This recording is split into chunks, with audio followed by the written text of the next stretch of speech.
Hey, what's going on YouTube? This is Wayne with Wayne's Fish World, and welcome to how to set up your first aquarium. Now, it is true, in pet keeping with fish or this hobby, you want to buy the biggest aquarium you can possible. The smaller the aquarium is, it's going to be harder to maintain. But let's be real, everybody's first aquarium is not going to be 125 gallon, it's going to be a small tank, probably under 10 gallons. So, we're going to start off with a 3-gallon cylinder tank from Walmart. Everybody can find this. This is a 360 degree view aquarium. Now the first thing you want to do when you find a location for your aquarium, you want to find a location that doesn't get too much traffic to stress the fish. You don't want it to be in direct sunlight. You want it to be somewhere isolated yet peaceful, not next to a vent in the floor or the ceiling. That way the temperature fluctuations don't affect the tank too much. You want it to be in a place where you can enjoy it and the fish will feel secure. Now with a 360 aquarium, it doesn't have the best filtration, but let's remember, we're not going to put too many fish in here. It has an under gravel filtration. Now what I'm going to do, before I even put anything in this tank, I'm going to take this tank across the tub, which I've already done, and just wrench the entire acrylic tank out and basically wipe it down with a wet washcloth.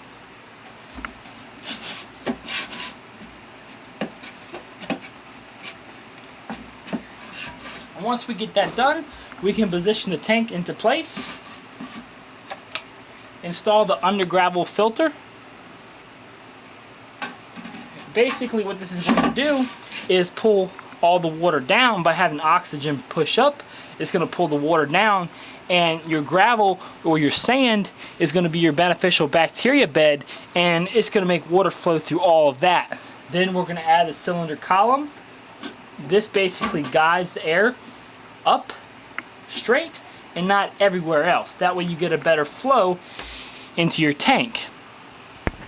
This aquarium does come with a small air pump, but I want to go the next step up. I have this air pump that's rated for 60-gallon aquariums lying around. I'm going to use that. This is nothing fancy. It's made by Aquatech. You can find this at Walmart too, so everyone can find this. And I'm going to relate everything to Walmart. That way, you know, everybody knows how to find it. And it's your first aquarium. You're not going to go all out in spending money. So basically what I did is I put some T's in there, and it's going to take both outputs of the air pump and direct it in the tank, and if it's too much flow I can tighten those valves, and that's going to allow me to basically regulate my airflow. This is the top of the aquarium. We might take this off. Basically I connect that T to here, and both air lines are connected, so all the air is going to come out of here. If I place this over top,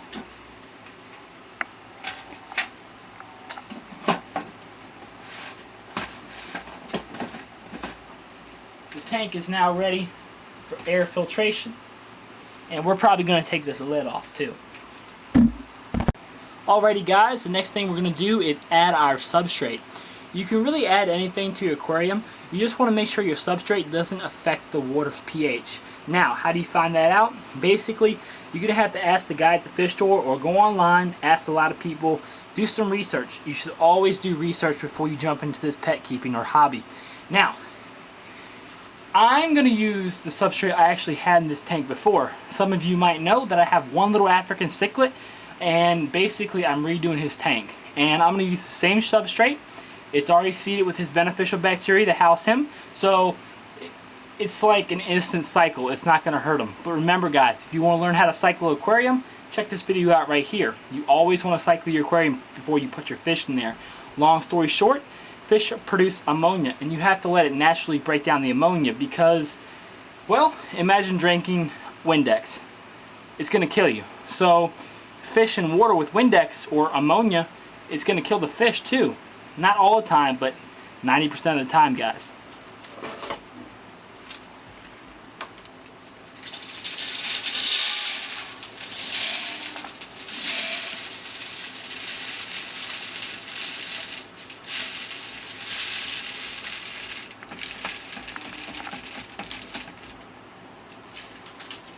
Yeah, I know I made a mess, but that's why I bought a shop vac a while back.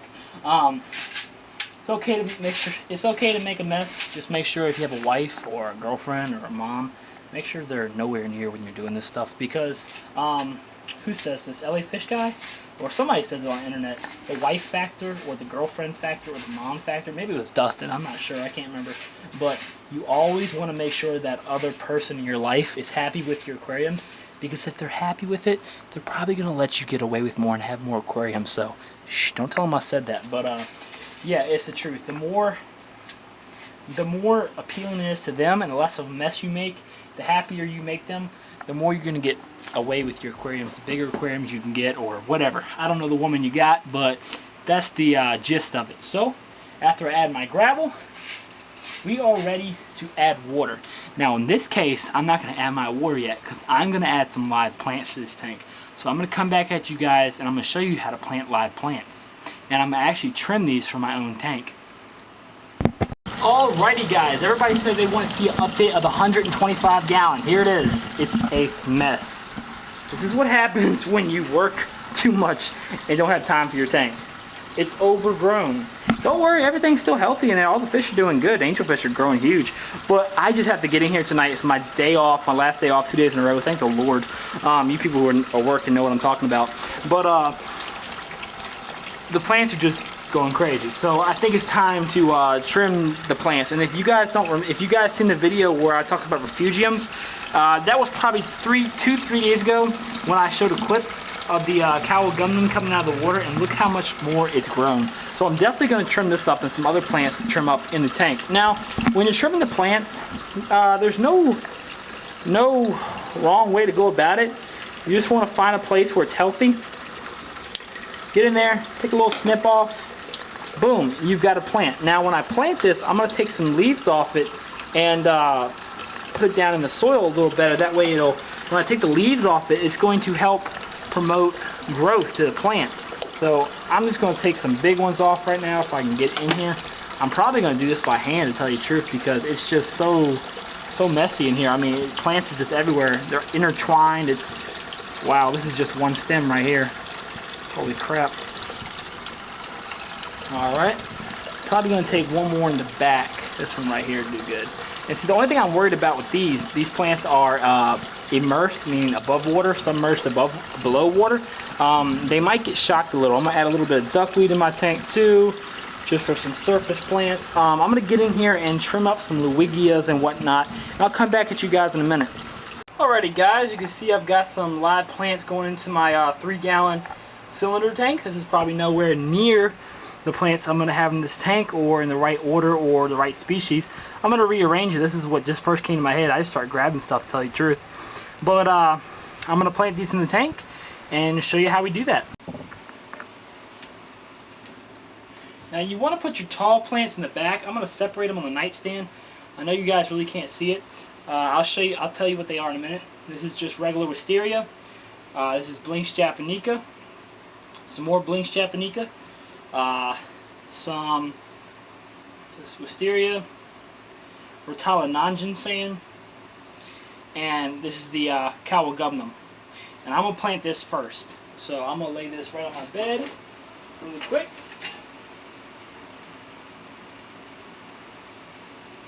I'm going to start with this big one in the back. Now, you can see this one's got all kinds of runners going everywhere. This plant can grow any direction. What I'm going to do is cut it right here, or pinch it. What I'm going to do is pinch about maybe a ½ inch up all the leaves off this plant. And that's the part that's going in the gravel. Alright, that's one. Here's the other. Just going to pinch all the leaves off it on the ½ inch at the bottom. Plant that in the tank like so. Alright, we got some more. Here's a close view. Just break that in half. You see how that stem is clean? Just like that. I'm going to go in here. Just go ahead and plant.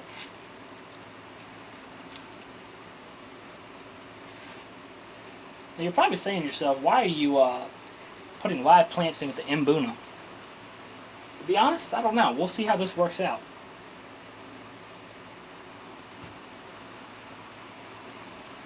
Alright, a little clump of duckweed can go in there.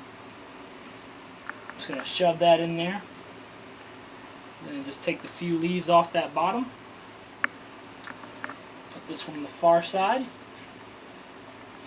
Now, if you guys don't know about mbunos, they will dig, so that's what I mean. They might dig these plants up. So, we'll see. I'm going to plant the Blinks japonica kind of in the front. There's 2 of these, I can split it.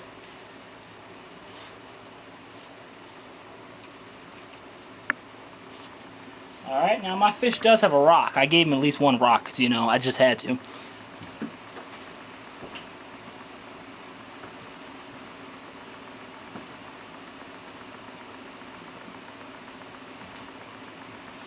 And I have no idea where I put his rock, but I definitely will put it in there in a second. Alright, next up is, what is this? A little bit of Luigia. I'm going to plant this on the right side.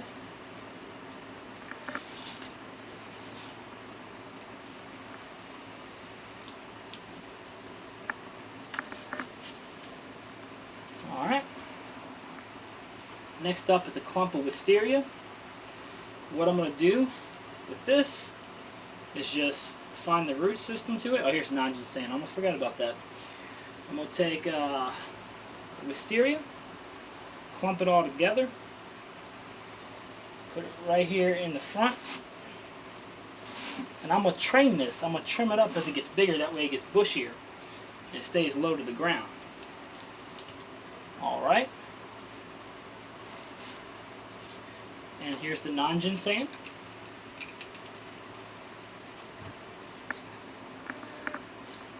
Alright, now what I'm going to do is find his rock and come back at you guys and fill this thing up. Guys, I'm back. I've got the rock and some water.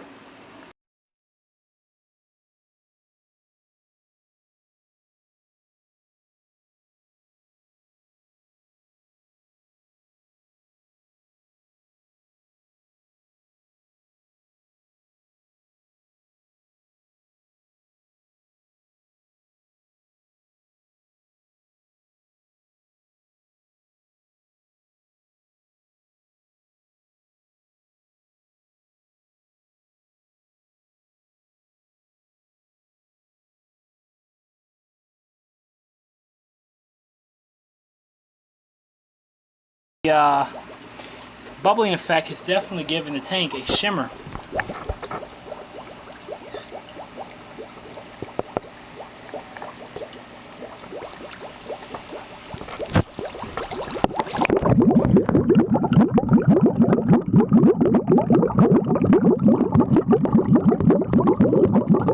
Here comes the fun part, guys. If you want to read how I kept this thing alive, I'm going to give you the long story short right now. But basically, he almost died last night, and I basically reacclimated him to just bottled water, and I dosed him with Prime, and he slowly got his color back, and he slowly came around. But that's Rocky, my only African cichlid. He's in a 3-gallon. I'm sorry, I just don't feel like setting up a big tank for a little African cichlid, and he does fine as 3-gallon. So, basically, when you get your fish out of the pet store and they give it to you in a bag, bring the bag home, let it float in your tank about 15-30 minutes, let the temperature get the same, then you can pour it in a container. Don't let the wife find out. You can pour it in a container and then slowly acclimate your fish, either by airline dripping or every 5 minutes put a little bit of cup water, just a little bit, into the bowl. And what I'm going to do, from Laura from Doradon, I'm going to use this Doradon system, and I'm going to take a cup, fill this up a little bit, and then I'm going to adjust this nozzle.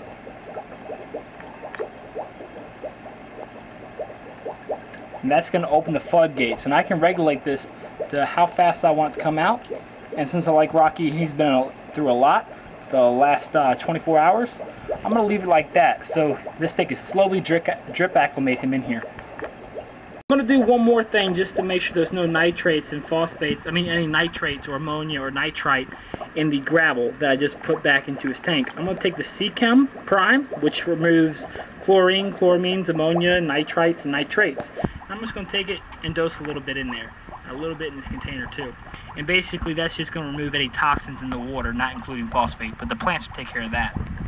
Alrighty guys, and when you put your fish into your aquarium, make sure you put them in nice and easy. I use my hand to make sure your hands is clean, because believe it or not, your hand is actually less stressful to the fish than a net, because you can grasp it easy and hold it very, well, not tightly, but securely, instead of having the fish in a net where it's flopping around and stuff and just, you know, panicking, when you can just pick it up by your hand and just easily toss it, well, not toss it, but easily place it into your tank. Well, I also added my beta, which I have in this tank. They're both kind of camera shy, they both darted, and this being there he is. And basically how I saved them, guys, is and the beta and the cichlid get along fine, don't worry. But basically how I saved this guy is I drip acclimated him and I just added prime. I had him in a little container overnight, along with the air stone. And he came back around, I fed both of them again, and they're doing fine. Duckweed on top. It's gonna look really good when this tank grows out. Nothing special. They got each other in there and they'll live their life in here. Some people say it's too small of a tank, but oh well, I'm not upgrading for a beta and a cichlid. I'm sorry, but that's the way it's gonna be. Comment, rate, and subscribe. Any questions, let me know. Later.